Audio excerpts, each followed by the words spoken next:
अश्वमेध नर्सिंग ट्युटोरियल्समध्ये आपलं सगळ्यांचं स्वागत आहे. मित्रांनो, आपण आत्ताचा जो आजचा व्हिडिओ आहे, आपण थोडासा वेगळ्या विषयावरती व्हिडिओ बनवणार आहोत. हा जो व्हिडिओ आहे किंवा याच्या संदर्भात जो व्हिडिओ आहे, ते ऑलरेडी तुम्ही बऱ्याच ठिकाणी चॅनलवरती पाहिलेले असतीलही कदाचित.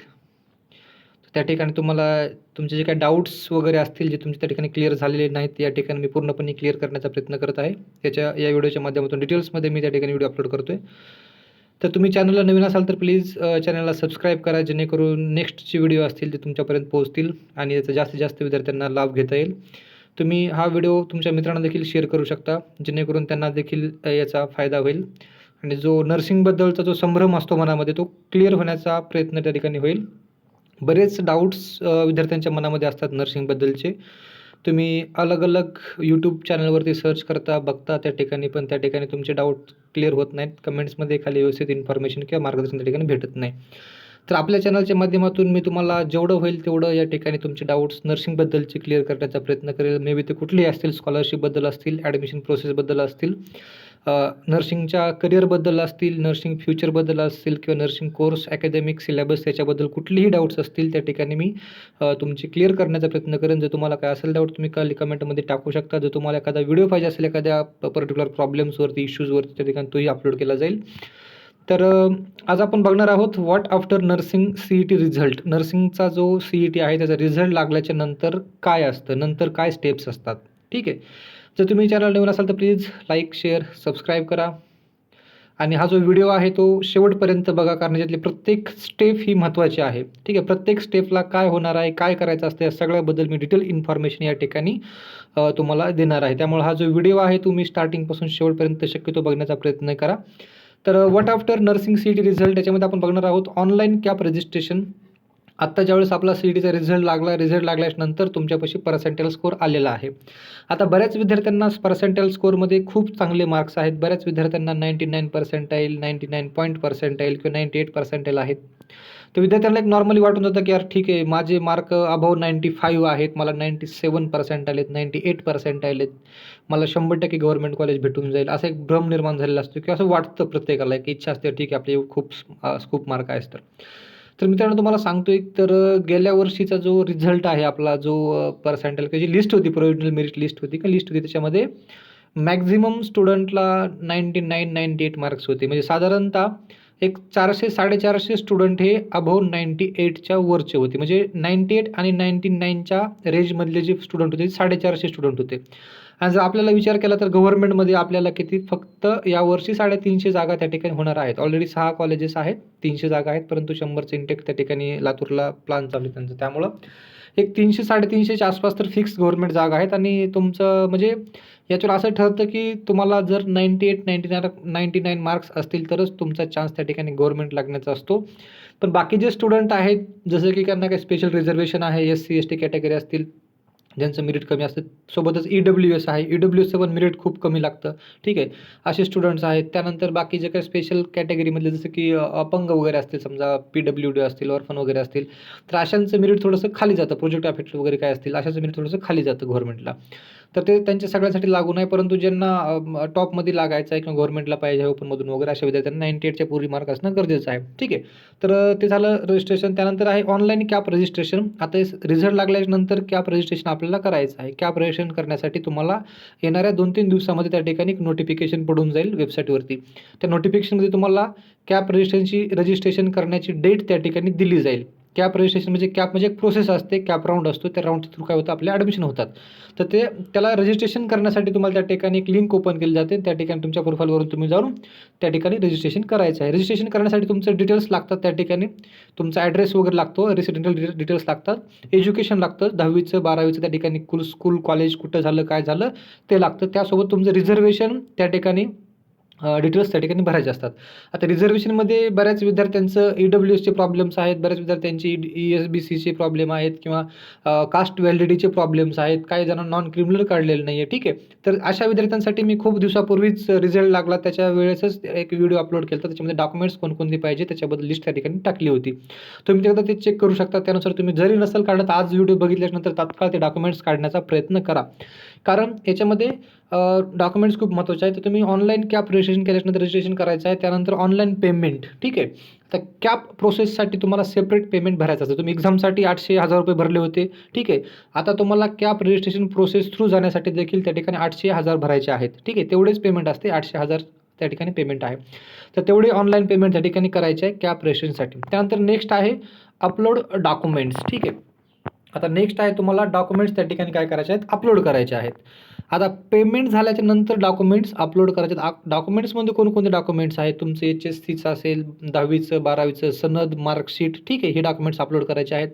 सोबतच पासिंग सर्टिफिकेट देखील त्या ठिकाणी तुम्हाला लागतं. त्यानंतर तुम्हाला मार्क डॉक्युमेंट्समध्ये तुमचं कॅटेगरी डॉक्युमेंट्स असतील, जसं की कास्ट सर्टिफिकेट आहे, ठीक आहे. कास्ट व्हॅलिडिटी सर्टिफिकेट आहे. तुम्हाला त्या ठिकाणी पावतीवरती किंवा पावती नंबरवरती त्या ठिकाणी व्हेरिफिकेशन तुम्हाला होणार नाही, कारण तुम्हाला त्या ठिकाणी पावती नंबर टाकायचा आहे, काहीतरी त्या ठिकाणी व्हेरिफिकेशनसाठी तुम्हाला नंबर टाकायचा आहे. त्यासाठी दुसऱ्या पावतीवरती चालणार नाही. तुम्हाला ते फिजिकल डॉक्युमेंट्स किंवा ते डॉक्युमेंट तुमच्यापाशी हार्ड कॉपी असणं गरजेचं असतं. त्याची स्कॅन कॉपी करून तुम्ही ठिकाणी अपलोड करायची आहे आणि कलर डॉक्युमेंट अपलोड करायचे आहेत, ठीक आहे. तर अपलोड डॉक्युमेंट्समध्ये तुमचं HSC 10वी 12वीचं त्या ठिकाणी, त्यानंतर तुमचं जर तुम्ही दुसरीकडून कुठून आला असाल तर तिकडल्या कोर्सचं लागेल. त्यानंतर तुमचा TC वगैरे त्या ठिकाणी अपलोड करायचा आहे, लिव्हिंग सर्टिफिकेट. त्यानंतर तुमचं मेडिकल फिटनेस त्या ठिकाणी अपलोड करायचं आहे. मेडिकल फिटनेस बद्दल पण बरेच विद्यार्थी त्या ठिकाणी संभ्रममध्ये आहेत, त्यांना बरेच डाऊट आहेत. तर मेडिकल फिटनेस हे ज्यावेळेस तुम्हाला कॅप रजिस्ट्रेशनसाठी एक नोटिफिकेशन पडेल, त्यावेळेस तुम्हाला नर्सिंग कॅपचं एक काय होईल, इन्फॉर्मेशन ब्राउचर त्या ठिकाणी वेबसाईटवरती टाकलं जाईल, ठीक आहे. तर इन्फॉर्मेशन ब्राउचर याच्याबद्दल असं असेल की ते इन्फॉर्मेशन ब्राउचरमध्ये तुम्हाला सगळी इन्फॉर्मेशन त्या ठिकाणी दिलेली असेल. तुम्ही रजिस्ट्रेशन कसं करायचं, त्याच्यामध्ये कॉलेज कोड प्रेफरन्सेस कसे टाकायचे, ठीक आहे. एकदा टाकलेला प्रेफरन्स डबल टाकता येतो का, नाही टाकता येत, ठीक आहे. तर अशा गोष्टी त्या ठिकाणी दिलेल्या आहेत. सोबतच कॉलेजची लिस्ट त्या ठिकाणी दिलेली आहे की कॅप राऊंड 1साठी या तारखेपर्यंत, समजा त्यांनी येणाऱ्या 1 जुलैला त्या ठिकाणी नोटिफिकेशन टाकलं, तर 1 जुलैपर्यंत किंवा या 25 जूनपर्यंत किंवा 30 जूनपर्यंत एवढे कॉलेजेस त्या ठिकाणी अप्रूव्हल भेटलं होतं किंवा ती कॉलेजेस कॅप राऊंड थ्रू जाणार आहेत. मग तेवढ्या एक 100, 125, 150 कॉलेजेसची काय होते, 160-170 कॉलेजची काय होते, लिस्ट त्या ठिकाणी ते टाकतात. मग त्या लिस्टमधले कॉलेज कोड, कॉलेज ॲड्रेस वगैरे त्या ठिकाणी टाकलेला असतो. ते आपल्याला काय करायचं असतो, प्रेफरन्स फॉर्ममध्ये कॉलेजचा कोड टाकायचा असतो, ठीक आहे. तर ते कॉलेज कोड टाकला की ऑटोमॅटिक ते कॉलेजेस सिलेक्ट होतात सगळे. तर कॉलेज कोडवरून आपण सर्च करून कॉलेज कोड भरायचे असतात. ती प्रोसेस पुढची आहे. तर डॉक्युमेंट्स अपलोड करायचे. डॉक्युमेंट्स अपलोड झाल्याच्या नंतर मेडिकल फिटनेस आपण बोलत होतो. तर मेडिकल फिटनेस सर्टिफिकेट जे आहे, ते मेडिकल फिटनेस सर्टिफिकेट तुम्हाला आपल्या गव्हर्नमेंट हॉस्पिटलमधून किंवा MBBS डॉक्टरकडून त्या ठिकाणी घ्यायचं आहे. शक्यतो गव्हर्नमेंट हॉस्पिटलकडेच जा, गव्हर्नमेंट हॉस्पिटलमधून घेण्याचा प्रयत्न करा शेजारच्या. तर त्या ठिकाणी तुम्हाला घेताना पण त्या ठिकाणी तुम्हाला खूप काळजी घ्यायची आहे, कारण बऱ्याच वेळेस काय होतं, त्या ठिकाणी हॉस्पिटलमध्ये गर्दी असते, चावचाव चालू असते. अशा वेळी तुम्हाला त्या ठिकाणी फक्त डॉक्टर काय करतात, वाकडे तिकडे दोन लाईनची साईन मारून जर निघून जा म्हणतात, ठीक आहे, धर जा असं करतात, ठीक आहे. तर ते नाही चालणार. तर त्या ठिकाणी तुम्हाला व्यवस्थित प्रॉपर त्या डॉक्टरचं रजिस्ट्रेशन नंबर खाली लिहिला पाहिजे, सोबत त्याचा स्टॅम्प पाहिजे, डॉक्टरचा स्टॅम्प त्या ठिकाणी पाहिजे, सोबतच हॉस्पिटलचा स्टॅम्प देखील चालेल. डॉक्टर नसेल तर हॉस्पिटलचा स्टॅम्प असणं गरजेचं आहे. कुठलं आहे, खाजगी रुग्णालय आहे किंवा ग्रामीण रुग्णालय, जे काही जे असेल ते त्याचं, ठीक आहे, त्याचा स्टॅम्प असणं गरजेचं आहे. सोबतच त्या डॉक्टरचा लायसन्स नंबर पाहिजे, रजिस्ट्रेशन नंबर पाहिजे, कधी रजिस्टर झाला, काय झाला, कधी, ठीक आहे, ते गोष्ट त्याच्यामध्ये पाहिजे. आणि त्याचं नाव पाहिजे, डॉक्टरचं नाव, सिग्नेचर, 2-3 गोष्टी असणं गरजेचं आहे, सील वगैरे त्याच्यामध्ये. तर तो मेडिकल फिटनेसचा जो फॉर्मॅट आहे, तो फॉर्मॅट तुम्हाला इन्फॉर्मेशन ब्राउचरमध्ये त्या ठिकाणी प्रोव्हाइड केला जाईल. इन्फॉर्मेशन ब्राउचर हे रजिस्ट्रेशनच्या वेळेस त्या ठिकाणी वेबसाईटवरती अपलोड असेल, ठीक आहे. तर ते मेडिकल फिटनेस त्या ठिकाणी घ्यायचं आहे. त्यानंतर ॲनेक्सर जी असतं, गॅप सर्टिफिकेटचं एक फॉर्मॅट आहे. जर समजा तुमचा गॅप असेल, अकॅडमिक गॅप असेल, तर गॅप सर्टिफिकेटचा एक फॉर्मॅट आहे, तो देखील तुम्ही तिथूनच घ्यायचा आहे, ठीक आहे. असेल तर तुमच्या ठिकाणी तिथून घ्यायचा आहे आणि बॉन्ड वगैरे करून त्या ठिकाणी एक अपलोड करतात. शक्यतो बॉन्डची प्रोसेस थोडीशी बंद झाली ती मध्ये 2-3 वर्षाखाली. तर बघा ते त्यानुसार कॉलेजला एखाद्या तुम्ही कॉन्टॅक्ट करा आणि विचारा त्याच्यामध्ये तो बॉन्ड वगैरे लागतो का. तर नसेल तर मग डायरेक्ट ॲनेक्सर जी जे आहे, ते गॅप सर्टिफिकेटचं त्यांनी दिलेला इन्फॉर्मेशन ब्राउचरमध्ये तोच फॉर्मॅट तुम्ही काय करा, प्रिंट काढा आणि तुम्ही त्याच्यावरती काय जे असेल ते अटेस्टेड वगैरे करून घ्या. त्यानंतर आहे ऑनलाईन डॉक्युमेंट व्हेरिफिकेशन. एकदा डॉक्युमेंट अपलोड झाले की तुमचं डॉक्युमेंटचं व्हेरिफिकेशन त्या ठिकाणी ऑनलाईन केलं जातं. तर ऑनलाईन डॉक्युमेंट व्हेरिफिकेशन आहे. ऑनलाईन DMRवाले किंवा तुमचे CET सेलवाले जे कोणी असतील, CETवाले, ते काय करतील, डॉक्युमेंट व्हेरीफाय करतील. जर त्यांना त्याच्यामध्ये व्यवस्थित वाटलं तर ठीक आहे, नाही तर करेक्शन आलं तर तुम्ही रिजेक्ट केला जाईल फॉर्म. त्यानंतर आहे publication of provisional merit list and seat matrix. आता एकदा डॉक्युमेंट व्हेरीफाय झाले की काय होतं, तुमचं publication of provisional merit list, तुमची मेरिट लिस्ट म्हणजे किती पोरांनी त्या ठिकाणी रजिस्ट्रेशनला अप्लाय केलेलं आहे, कॅप रजिस्ट्रेशनसाठी अप्लाय केलं आहे, तेवढ्या पोरांचे काय होते, एक फायनल प्रोव्हिजनल मेरिट लिस्ट त्या ठिकाणी वेबसाईटवरती अपलोड होते, की तुमचं जे रँक नंबर आहे, तुमचे मार्क्स आहेत, मार्क्सनुसार काय होतं, सगळ्यांची एक मेरिट लिस्ट त्या ठिकाणी तयार होते आणि त्या मेरिट लिस्टनुसार तुमचं त्या ठिकाणी नाव किंवा तुमचा कॅटेगरी मेरिट लिस्ट त्या ठिकाणी तुम्हाला भेटतो. सोबत तुम्हाला स्टेट मेरिट लिस्ट भेटतो. पहिल्यांदा तुम्हाला सिरियल नंबरमध्ये स्टेट मेरिट लिस्ट नंबर भेटतो, की तुमचं ओव्हरऑल नंबर किती आहे स्टेटमध्ये, आणि सोबतच तुमच्या नावाच्या समोर तुम्हाला त्या ठिकाणी OBC1, OBC2, NT1, NT2, ठीक आहे, विजय NT-D1, विजय NT-D2, ठीक आहे. अशा प्रकारे त्या ठिकाणी तुमचा जो काही नंबर असेल तो त्या ठिकाणी तुम्हाला भेटतो, किंवा NTC1, NTC2, SC ST अशा प्रकारे EWS1 अशा प्रकारे तुम्हाला काय होतं, त्या ठिकाणी मार्किंग भेटते समोर, तुमचा नंबर किती आहे, रँक किती आहे ते बघण्यासाठी. तर अशा प्रकारे तुमचं प्रोव्हिजनल मेरिट लिस्ट डिक्लेअर होते. त्यानंतर सीट मॅट्रिक्समध्ये कोणत्या कॉलेजमध्ये किती सीट्स आहेत, SCसाठी किती, NTसाठी किती, या प्रायव्हेट कॉलेजमध्ये किंवा गव्हर्नमेंटमध्ये तुम्हाला किती सीट अवेलेबल आहेत, ऑर्फनसाठी किती ठेवलेले आहेत, PWDसाठी किती राखीव सीट आहेत, ठीक आहे, तुमच्या ह्या कॅटेगरीसाठी किती आहेत, त्या कॅटेगरीसाठी किती आहेत, EWसाठी किती राखीव सीट आहे, 10% म्हणतात, त्याच्यामध्ये किती सीट येतात टोटल, त्या सगळ्या गोष्टी त्या ठिकाणी 30-35 जे काही सीट असतील त्या ठिकाणी त्या गोष्टी त्या ठिकाणी दिलेल्या असते, त्याला आपण सीट मॅट्रिक्स म्हणतो. त्यानंतर आहे publication of final merit list. आता ज्यावेळेस तुमची प्रोव्हिजनल मेरिट लिस्ट डिक्लेअर होते, त्यावेळेस त्या मेरिट लिस्टमध्ये जर काही तुम्हाला डाऊट असेल, प्रॉब्लेम असेल, तर तो करेक्ट करून देण्यासाठी किंवा त्या प्रिस्क्राईब फॉर्मॅटमध्ये तुम्हाला त्या ठिकाणी डाऊट त्या ठिकाणी त्यांना सांगायचं आहे. जर तुम्हाला डाऊट असेल तर तुम्ही ते प्रोव्हिजनल लिस्ट काय करतात, ते चेंजेस करून नंतर एक फायनल मेरिट लिस्ट त्या ठिकाणी अपलोड करतात. मग फायनल मेरिट लिस्ट अपलोड झाली की काही दिवसांनी काय होतं, तुम्हाला प्रेफरन्स फॉर्म फिलिंगसाठी त्या ठिकाणी ऑप्शन ओपन होतो. म्हणजे तुम्हाला प्रेफरन्स फॉर्म फिल करण्यासाठी, प्रेफरन्स फॉर्म म्हणजे कॅप राऊंडमध्ये कॉलेजेसचे कोड टाकण्यासाठी त्या ठिकाणी काय होतं, तुम्हाला एक टॅब त्या ठिकाणी ओपन होतो आणि त्याच्यावरती तुम्ही मग नंतर कॉलेजेसचे त्या ठिकाणी कोड टाकायचे आहेत. प्रेफरन्स फॉर्ममध्ये त्या ठिकाणी तुम्ही कॉलेजचे नाव टाकायचे आहेत सगळ्या, जे तुम्हाला पाहिजेत ते कॉलेजेस. त्यानंतर एकदा प्रेफरन्स फॉर्म फिल करून झाली, तुमचं कॅप राऊंड 1साठी प्रेफरन्स फॉर्म फिल करून झाले की तुम्ही सबमिशन करायचं. सबमिशन झालं की तुम्हाला कॅप राऊंड 1 तुमचा काय होईल, 4-5 दिवसामध्ये नंतर डिक्लेअर होऊन जाईल. जसं तुम्ही प्रेफरन्स फॉर्म फिल करता तसंच लगेच सगळ्या सीटचा आढावा घेऊन काय होतं, लगेच कॅप राऊंड 1 त्या ठिकाणी डिक्लेअर होतो. कॅप राऊंड 1 डिक्लेअर झाला की तुम्हाला त्या ठिकाणी तुमचं कॉलेज, तुमचा नंबर लागतो एखाद्या पर्टिक्युलर कॉलेजमध्ये. समजा मला 98 मार्क आहेत आणि मला कुठलं BJ ससूनचं कॉलेज, आपल्याला पुण्याचं कॉलेज भेटलं, ससूनचं कॉलेज गव्हर्नमेंट कॉलेज भेटलं, तर मग ते कॉलेज काय होतं, ॲलोकेशन होतं, म्हणजे मला ते कॉलेज भेटतं, माझ्या नावासमोर ते कॉलेजचं नाव, नंबर वगैरे येतो, ठीक आहे.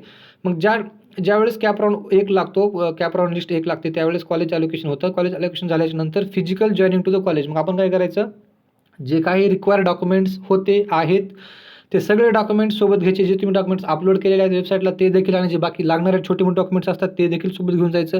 आता डॉक्युमेंट्समध्ये काय काय सोबत घेऊन जायचं याच्याबद्दलचा एक व्हिडिओ आहे, मी लेटेस्ट पाठीमागील व्हिडिओ बनवलेला आहे वेबसाईटला, तो डॉक्युमेंट्स रिक्वायर्ड व्हिडिओमध्ये तुम्ही जाऊन बघू शकता. तर ते डॉक्युमेंट्स सोबत घेऊन जायचं आहे. डॉक्युमेंट्स सोबत घेऊन गेल्यानंतर तुम्हाला तुमचे एक 4 ते 6 फोटो देखील सोबत घेऊन जायचं आहे, ठीक आहे. रेड बॅकग्राऊंड किंवा व्हाईट बॅकग्राऊंडचे फोटो असतात, तर ते 4 ते 6 फोटो त्या ठिकाणी घेऊन जायचं आहे. त्यानंतर physical joining to the college आहे, त्याच्यामध्ये तुम्ही कॉलेजला स्वतःहून जायचं आहे. तुम्ही घरच्यांना वगैरे कोणाला पाठवायचं नाही, रिलेटिव्हला पाठवायचं नाही, तुम्ही स्वतः त्या ठिकाणी फिजिकली प्रेझेंट असणं गरजेचं आहे. सोबत डॉक्युमेंट्स घेऊन जायचं आहे. तुमच्या रिलेटिव्हला सोबत घेऊन जा तुम्ही, काय प्रॉब्लेम नाही. त्यानंतर आहे फिजिकल डॉक्युमेंट्स व्हेरिफिकेशन. आता कॉलेजमध्ये गेल्यानंतर त्या ठिकाणी कॉलेजमध्ये कॅप राऊंडसाठीचे एक टेबल असतात, 2-3 टेबल बसलेले असतात एका पर्टिक्युलर रूममध्ये, ठीक आहे. त्या ठिकाणी तुमचं व्हेरिफिकेशन होतं. मग त्या ठिकाणी तुमचं लिस्टमध्ये नंबर आहे का, तुमचा प्रोव्हिजनल मेरिट लिस्ट नंबर वगैरे सगळं त्या ठिकाणी बघितलं जातं. तुम्ही राऊंड थ्रू आलेला खरंच आहात का, तुमचा किती रँक आहे, किती आहे, काय आहे, सगळ्या गोष्टी त्या ठिकाणी पूर्तता बघितली जाते. त्याला आपण म्हणतो फिजिकल डॉक्युमेंट व्हेरिफिकेशन. कॉलेज लेवलला होतं. त्या ठिकाणी तुमची कास्ट, व्हॅलिडिटी वगैरे सगळे डॉक्युमेंट्स त्या ठिकाणी हार्ड कॉपीमध्ये असणं गरजेचं आहे. त्यानंतर नेक्स्ट आहे स्टेटस रिटेन्शन किंवा बेटरमेंट. आता हा खूप महत्त्वाचा पॉईंट आहे याच्यामध्ये, स्टेटस रिटेन्शन किंवा बेटरमेंट. ज्यावेळेस तुम्ही एखाद्या कॉलेजला तुमचा नंबर लागतो, तुम्ही त्या कॉलेजला जाऊन जॉईन करतात, त्यानंतर तुम्हाला त्या कॉलेजला ॲडमिशन कंटिन्यू ठेवायचं आहे की तुम्हाला दुसऱ्या राऊंडसाठी काउंट व्हायचं आहे किंवा सेकंड राऊंडसाठी जायचं आहे, हे त्या ठिकाणी तुम्हाला स्टेटस रिटेन्शन किंवा बेटरमेंट या 2 ऑप्शनच्या अंडर तुम्हाला त्या ठिकाणी करायचं असतं. आता स्टेटस रिटेन्शन म्हणजे काय, पहिल्यांदा आपण बघूयात. तर स्टेटस रिटेन्शन म्हणजे जर समजा तुम्हाला example Sinhagad college of nursing, ठीक आहे, हे प्रायव्हेट कॉलेज भेटलं, तुम्हाला 97 पर्सेंटाईल स्कोर आहे आणि तुम्हाला सिंहगड कॉलेज ऑफ नर्सिंग हे 6-7 नंबरचा एक ऑप्शन तुमचा होता, तो त्या ठिकाणी कॉलेज भेटलं. तर रिटेन्शन करणं म्हणजे काय, तुम्ही काय करतात, त्याच कॉलेजमध्ये ॲडमिशन फिक्स करतात. ठीक आहे. त्याला आपण म्हणतो स्टेटस रिटेन्शन. एक फॉर्म असतो रिटेन्शनचा फॉर्म. तो फॉर्म कॉलेजला भरून द्यायचा आणि सांगायचं की ठीक आहे madam, I am thank so much for मला इथं कॉलेज भेटलेलं आहे वगैरे. मी या ठिकाणी एक त्या ठिकाणी फॉर्म असतो, तो फॉर्म भरून द्यायचा आणि तुम्ही एकदा फॉर्म भरून दिला की तुम्ही सेकंड राऊंडसाठी त्या ठिकाणी काउंट होत नाही. तुमचं ॲडमिशन फिक्स त्याच कॉलेजला झालं असं समजलं जातं. ठीक आहे.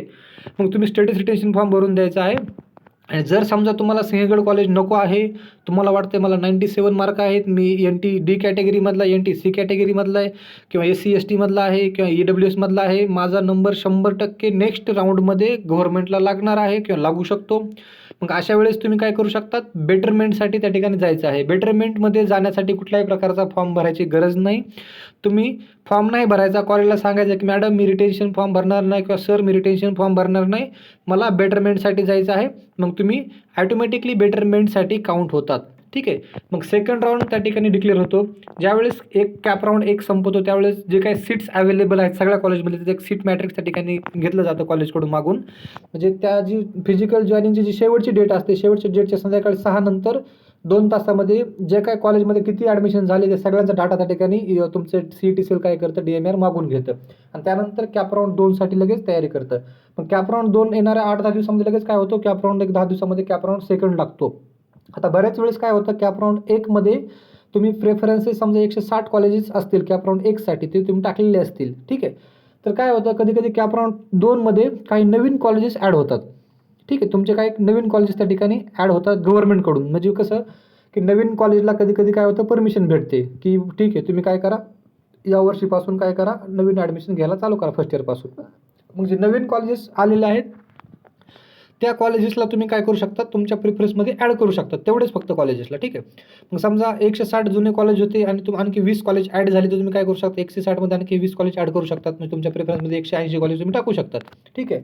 फक्त तुम्ही एकदा जो भरलेला प्रेफरन्स आहे तो प्रेफरन्स तुम्ही डिलीट करू शकत नाही किंवा कमी करू शकत नाही. उलट त्याच्यामध्ये तुम्ही ॲड करू शकता, ते बी नवीन लिस्टमधले कॉलेज, जुन्यामधले नाही. ठीक आहे. तर कॅप राऊंड 2 आहे. कॅप राऊंड 2 त्या ठिकाणी डिक्लेअर केला जातो. कॅप राऊंड 2 झाल्यानंतर सेम प्रोसेस जशी कॅप राऊंड 1ला झाली तशी स्टेटस रिटेन्शन आणि बेटरमेंट आहे. ठीक आहे. जर समजा तुम्हाला कॅप राऊंड 2मध्ये पण सेम कॉलेज भेटलं, समजा मला कॅप राऊंड 1मध्ये सिंहगड भेटलं होतं, कॅप राऊंड 2मध्ये पण मला सिंहगडच भेटलं आणि तुम्हाला गव्हर्नमेंटला जायचं आणि तुम्हाला वाटतं आता ठीक आहे, आता माझा काय गव्हर्नमेंट नंबर लागायचा शक्यता नाही. ठीक आहे. मग तुम्ही त्यावेळेस बघायचं किंवा कॅप राऊंड 2च्या एंडिंगपर्यंत समजा ससूनचं कॉलेज तुम्हाला पाहिजे, तर ससूनच्या कॉलेजमध्ये किती ॲडमिशन झालेत, 50ची सीट आहे, 50पैकी 45 ॲडमिशन कॅप राऊंड 2मध्ये संपलेत आणि तुम्हाला असं कळलं किंवा ठीक आहे आता आपला नंबर काय लागू शकत नाही गव्हर्नमेंटला, कुठे लागू शकत नाही, दुसरी औरंगाबाद लागणार नाही, लातूरला लागणार नाही, नांदेडला लागणार नाही, तुमचा कुठंच लागणार नाही, मुंबईला लागणार नाही. मग अशा वेळेस तुम्ही काय करायचं, ठीक आहे, मग त्यावेळेस तुम्ही स्टेटस रिटेन्शन फॉर्म भरू शकता. ठीक आहे. मग तुम्ही स्टेटस रिटेन्शन फॉर्म भरलं, तुमचं कॉलेज ॲडमिशन त्या ठिकाणी फिक्स होतं. आणि जर समजा तुम्ही कॉलेजमध्ये स्टेटस रिटेन्शन फॉर्म भरला, एकदा का फॉर्म भरला आणि तुम्ही नंतर बोललात की मला हे कॉलेज नको आहे, मला हे कॉलेज सोडून जायचं आहे, तर अशा वेळेस तुम्हाला ते कॉलेज सोडून जाता येत नाही. ज्या कॉलेजला नंबर लागला त्याच कॉलेजला तुम्हाला जॉईन करावं लागतं. ठीक आहे. कधी, ज्यावेळेस तुम्ही स्टेटस रिटेन्शन फॉर्म भरता त्यावेळेस. त्यामुळे रिटेन्शन फॉर्म भरताना थोडा विचार करा, कॉलेज कसं आहे, काय आहे बघा, कॉलेजच्या फॅसिलिटीज बघा, टीचिंग स्टाफ बघा कसा आहे. तुम्ही ज्यावेळेस ॲडमिशन घ्यायला जाता त्यावेळेस तुमच्याशी टीचिंग स्टाफ कसा बोलतो, थोडा प्रोफेशनल आहे का बघा, या सगळ्या गोष्टी त्या ठिकाणी बघायच्या आहेत. मी तुम्हाला याच्याबद्दलचा एक व्हिडिओ अपलोड करतो, ज्यावेळेस तुमची डिक्लेरेशनची डेट येते त्यावेळेस कॉलेज चांगलं आहे कसं ओळखायचं आहे तुम्हाला त्या ठिकाणी सांगतो. तर त्या गोष्टी त्या ठिकाणी थोड्याशा तुम्ही बघूयात नंतर आपण. त्यानंतर नेक्स्ट आहे कॅप राऊंड 3. कॅप राऊंड 3 आणि 4 लागतो. कधी कधी चौथा राऊंड लागतो, कधी कधी मॉपअपवरतीच ते काय करतात, कव्हर करतात. मग कॅप राऊंड 3 त्या ठिकाणी लागतो. कॅप राऊंड 3 लागल्यानंतर सेम प्रोसेस जशी इथं कॅप राऊंड 2ला तशीच बेटरमेंट आणि स्टेटस रिटेन्शन. मग कॅप राऊंड 3 आणि 4 झाल्याच्यानंतर जो सगळ्यात शेवटचा राऊंड असतो तो राऊंड असतो मॉपअप राऊंड. ठीक आहे. आता मॉपअप राऊंड म्हणजे हा राऊंड कोणासाठी असतो, म्हणजे जे विद्यार्थ्यांना आतापर्यंत कुठलंही कॉलेज भेटलेलं नाही, म्हणजे कॅप राऊंड 3-4 पर्यंत एकाही विद्यार्थ्यांना म्हणजे कुठलंही कॉलेज त्या ठिकाणी भेटलेलं नाही, अशाच विद्यार्थ्यांसाठी, अशाच कॅन्डिडेटसाठी काय होतो, मॉपअप राऊंड त्या ठिकाणी असतो, जो फायनल राऊंड असतो. मग त्या राऊंडमध्ये सगळ्यात शेवटी जेवढे काही सीट वॅकंट राहिलेले आहेत छोट्या मोठ्या कॉलेजमधल्या, खेड्यापाड्यातल्या, त्या सगळ्या कॉलेजमध्ये काय केलं जातं, तिथले सीट घेऊन जे 3 आणि 4 लोक आहेत त्यांना पूर्णपणे बाहेर काढलं जातं. जे नाहीत लागले त्यांचाच फक्त विचार केला जातो. आणि मॉपअप राऊंडमध्ये काय होतं, कॅप राऊंड 3 आणि मॉपअप राऊंड जो शेवटचे राऊंड्स आहेत, 2 राऊंड हे शेवटचे, त्या राऊंडमध्ये बऱ्याच विद्यार्थ्यांना काय होतं, कमी मार्क्स असतील तरी पण काय होतं, कॉलेज भेटून जातं. ठीक आहे. म्हणजे कसंही प्रेफरन्स असेल तर कॉलेज त्या ठिकाणी भेटून जातं. मॉपअप राऊंडमध्ये बऱ्याच जणांना कॉलेज भेटतं. आणि त्यानंतर एकदा मॉपअप राऊंड झाला तरी देखील जर ॲडमिशन व्हॅकंट राहिले, आता मॉपअप राऊंड ज्यावेळेस होतो त्यावेळेस प्रत्येक कॉलेजमध्ये 2-3 ॲडमिशन काय होतात, व्हॅकंट असतात. जे टॉप कॉलेजेस आहेत त्या ठिकाणी व्हॅकंट राहत नाही शक्यतो, परंतु छोट्या-मोठ्या इकडे-तिकडे त्या ठिकाणी 2-3, 4-5, 10, 12, 15 अशा ॲडमिशन त्या ठिकाणी व्हॅकंट असतात तरी देखील. मग अशा वेळेस सगळ्यात शेवटचा जो चान्स असतो विद्यार्थ्यांसाठी तो असतो इन्स्टिट्यूशनल राऊंड. ठीक आहे. आता इन्स्टिट्यूशनल राऊंड जो असतो, इन्स्टिट्यूशनल राऊंडमध्ये विद्यार्थ्यांना स्कॉलरशिप भेटत नाही. जे विद्यार्थी SC, ST कॅटेगरीमध्ये आहेत अशाच विद्यार्थ्यांना फक्त त्या ठिकाणी इन्स्टिट्यूशनल राऊंडमध्ये स्कॉलरशिप भेटते. जे विद्यार्थी VJ, NT किंवा OBCमध्ये आहेत, EWSमध्ये आहेत, SBCमध्ये आहेत अशा विद्यार्थ्यांना कुठल्याही प्रकारची स्कॉलरशिप इन्स्टिट्यूशनल कोट्यामधून भेटत नाही. ठीक आहे. मग अशा वेळेस तुमचं ॲडमिशन हे पूर्णपणे जनरल आणि ओपन कोट्यामधून, मॅनेजमेंट कोट्यामधून काउंट केलं जातं इन्स्टिट्यूशनल राऊंडमध्ये. त्यामुळं जर समजा तुमचा कुठल्याही राऊंडमध्ये नंबर लागला नाही तर तुम्ही इन्स्टिट्यूशनल कोट्यातून काय करू शकतात, ॲडमिशन घेऊ शकतात. म्हणजे समजा मी एक एक्झाम्पल तुम्हाला सांगतो. मी समजा माझ्या प्रेफरन्स फॉर्ममध्ये सगळे गव्हर्नमेंट कॉलेज टाकले 5-6, त्यानंतर 10 कॉलेजेस प्रायव्हेट टाकले, 10 चांगले कॉलेज प्रायव्हेट टाकले. मग माझे कॉलेज सगळे 15 ते 16 कॉलेज झाले. 15 ते 16 कॉलेजमध्ये माझा नंबर लागलाच नाही. शेवटच्या राऊंडपर्यंतही माझा नंबर त्या कॉलेजमध्ये लागलाच नाही. मग अशा वेळेस मी काय करायचं? मग मी काय करणार, इन्स्टिट्यूशनल राऊंडची वाट बघणार. मग इन्स्टिट्यूशनल राऊंड ज्यावेळेस डेट डिक्लेअर होते की ठीक आहे 5 ते 6 तारखेच्यामध्ये तुम्ही काय करायचं आहे, इन्स्टिट्यूशनल राऊंडचे ॲडमिशन करून घ्यायचे आहे. मग अशा वेळेस तुम्ही काय करणार, प्रत्येक कॉलेजला कॉल करणार. प्रत्येक कॉलेजमध्ये कॉल केल्याच्या नंतर त्यांना विचारणार तुमच्याकडं किती सीट व्हॅकंट आहेत. ठीक आहे. मग ते कॉलेज तुम्हाला सांगतील. समजा तुम्हाला पुण्यामधले 5-6 कॉलेज चांगले MKSS आहे, साधू वासवानी वगैरे कॉलेज आहे, तुमचं सेंट अँड्रूज वगैरे आहे किंवा तुमची बाकी तेमी ग्रँड कॉलेज आहे, तर तुम्ही त्या ठिकाणी जायचं आहे. किंवा मुंबईचे काही बरेच कॉलेज आहेत, किरणा वगैरे आहे, अशा कॉलेजला जायचं आहे. मग तुम्ही काय करायचं, तुम्ही त्या कॉलेजला डायरेक्ट फोन करायचा, त्यांच्या कॉन्टॅक्ट साधायचा, तितके टीचर वगैरे असतील त्यांना कॉन्टॅक्ट करायचा, तुमच्या कॉन्टॅक्टमधलं कोणी असेल त्यांच्याशी कॉन्टॅक्ट करायचा आणि त्यांना विचारायचं की बुवा तुमच्या कॉलेजमध्ये सीट आहेत का? जर असेल तर तुम्ही काय करायचं, डिरेक्टली जाऊन ॲडमिशन फिक्स करायचं आहे. ठीक आहे. कारण त्या ठिकाणी तुम्ही जर कास्टमध्ये असाल, तुमचं SC ST असाल तर तुम्हाला स्कॉलरशिप भेटते. पण बाकीची कॅटेगरी असेल तुम्हाला डिरेक्टली त्या ठिकाणी मॅनेजमेंट कोट्यातून ॲडमिशन घ्यावं लागतं, डायरेक्ट मॅनेजमेंटसारखं. परंतु तुम्ही जर इन्स्टिट्यूशनल कोट्यामधून गेलात तर तुम्हाला एक्स्ट्रा चार्जेस त्यांना द्यायची गरज नाही. बऱ्याच ठिकाणी काय होतं, बऱ्याच कॉलेजेसवाले काय करतात, स्टुडंटकडून पैसे उकळण्याचा प्रयत्न करतात की ठीक आहे इन्स्टिट्यूशनल कोट्यातले ॲडमिशन हे मॅनेजमेंटची ॲडमिशन असतात आणि त्याच्यामध्ये आमचा अधिकार आहे तुमच्याकडून डोनेशन घेण्याचा. ठीक आहे. असे पण काय टीचर बोलतात, असे पण काय ठिकाणी कॉलेजमध्ये बोलून जातात. त्यामुळे तुम्ही त्या ठिकाणी पैसे एक्स्ट्रा द्यायचे नाही. जे काही त्यांचे बाकीच्या पोरांसाठी त्यांनी घेतले असतील पैसे कॅपराऊंडवाल्यांसाठी तेवढेच पैसे तुम्ही त्या ठिकाणी द्यायचे आहेत. फक्त राहिला प्रश्न याचा की तुम्हाला ट्युशन फीस त्या ठिकाणी द्यावी लागणार आहे. मे बी हप्त्यात भरा किंवा डायरेक्टली भरा, कारण तुमचं ॲडमिशन हे मॅनेजमेंट कोट्यातलं झालेलं आहे. तुमचं ॲडमिशन हे ओपन कोट्यातून झालेलं आहे. त्यामुळे तुम्हाला ट्युशन फीस जी आहे ती भरावीच लागणार. परंतु tuition fees, development fees, uniform charges वगैरे या सगळ्या गोष्टी वगळतात. तुमच्याकडून जर एक्स्ट्रा चार्जेस त्या ठिकाणी कॉलेज घेत असेल डोनेशनच्या नावाखाली आणि त्याची पावती देखील देत नसेल तर अशा वेळेस तुम्ही फीस रेग्युलेशन अथॉरिटीकडे त्या कॉलेजची कंप्लेंट करू शकता. ठीक आहे. तर हा झाला इन्स्टिट्यूशनल राऊंड. याच्याबद्दल तुम्हाला आणखी डीप मी सांगणारच आहे नंतर. जसं आपले राऊंड डिक्लेअर होत राहतील तसंच तुम्हाला हे जे स्टेटस रिटेन्शन आहे, बेटरमेंट आहे, मॉपअप राऊंड आणि इन्स्टिट्यूशनल राऊंड याच्याबद्दल तुम्हाला मी डीपमध्ये डबल व्हिडिओ त्या ठिकाणी बनवून चांगला व्यवस्थित स्पेसिफिक व्हिडिओ बनवून त्या ठिकाणी इन्फॉर्मेशन देणार आहे. तत्पूर्वी तुम्ही फक्त एवढंच ध्यानात ठेवा की आपल्याकडं काय प्रोसेस आहे. तर पहिल्यांदा आपण डबल एकदा क्रॉस चेक करूयात सगळं. पहिल्यांदा हे रिझल्ट लागल्यानंतर ऑनलाईन कॅप रजिस्ट्रेशन, एकदा डेट डिक्लेअर होईल त्यानंतर तुमचं कॅप रजिस्ट्रेशन करायचं आहे. रजिस्ट्रेशन झाल्यानंतर ऑनलाईन पेमेंट करायचं आहे. पेमेंट झाल्यानंतर डॉक्युमेंट्स अपलोड करायचे आहेत. डॉक्युमेंट्स अपलोड करताना तुमच्याकडे सगळे डॉक्युमेंट्स असणं गरजेचं आहे. त्याच्या कलर प्रिंट्स त्या ठिकाणी स्कॅन करून अपलोड करायच्या आहेत. कलर कॉपीज अपलोड करायच्या आहेत. त्या ठिकाणी झेरॉक्स कॉपी चालणार नाहीत, colour copy black and white चालणार नाहीत, कलर पाहिजेत. ठीक आहे. तर डॉक्युमेंट्स अपलोड झाल्यानंतर डॉक्युमेंट्स अपलोड करताना तुम्हाला त्या ठिकाणी त्या डॉक्युमेंट्सचा नंबर टाकायचा असतो, सिरियल नंबर टाकायचा असतो, सोबतच डॉक्युमेंट कुठली कास्ट आहे काय आहे ते टाकायचं असतं, कुणाकडून घेतलं ते पण टाकायचं असतं. ठीक आहे. डेट कधीची ते पण टाकायचं असतं. त्या ठिकाणी तुम्हाला जर तुमच्याकडे कास्ट व्हॅलिडिटी नाही तर तुम्हाला त्या ठिकाणी रिसिप्ट अपलोड करता येत नाही. रिसिप्टवर तुमचं ॲडमिशन होणार नाही. तुम्हाला त्या ठिकाणी घेणं गरजेचं आहे.